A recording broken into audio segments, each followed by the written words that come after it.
Pinag-iingat ng isang grupo ang publiko sa pagpo-post ng larawan ng mga bata sa social media dahil pati raw artificial intelligence nagagamit sa paggawa ng malalaswang content.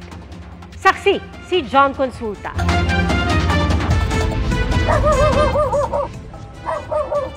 Huli sa magkakaiwalay na operasyon ng Regional Intelligence Division ng Calabarzon Police ang tatlong lalaking yan. Ang mga inaresto, wanted dahil umano sa panggagahasa at pang-abuso. Sa isang compound sa Rizal, naaresto si Felix Galud, 73 anyos, na nang-abuso umano sa isang PWD na minor de edad. Meron kasi magbigay sa atin ng information na pag-alaman natin na ito pala isang empleyado ng munisipyo. Ang biktima nito ay isang minor de edad na may diferensya sa pag-iisip. Sumasama lalo na pag binibigyan ng kindi o kaya pera. Ilang taon naman daw nagtago sa Cavite bago tuluyang masakote roon ng mga otoridad si Ramil Ramo.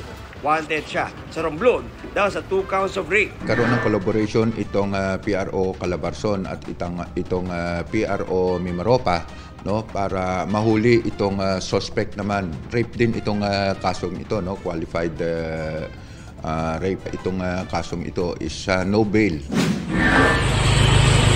Arestado naman sa Quezon si Jason Alfonso na suspect umano sa panggagahasa noong 2020 sa Calamba. 6 counts of rape na nakita natin na nangyari many years ago, no? At nagkaroon nga ng pagtututok yung mga operatiba natin para mabigyan yung that time is 5 years old, no, na bata. Sinubukan namin kunin ang pahayag ng mga inaresto pero naibiyahe na sila sa mga lalawigan kung saan sila wanted para gumulong ang paglilitis. Base sa datos ng Philippine Statistics Authority, sa mahigit 1,000 kaso na pang-abuso sa minor de edad na tinutugunan ng DSWD, as of June 2022, lagpas 200 ang sexually abused. Halos 40 naman ang sexually exploited.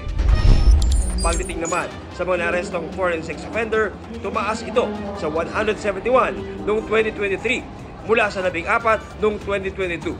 Naharang sila sa airport ng Bureau of Immigration dahil mga registered sex offenders sila.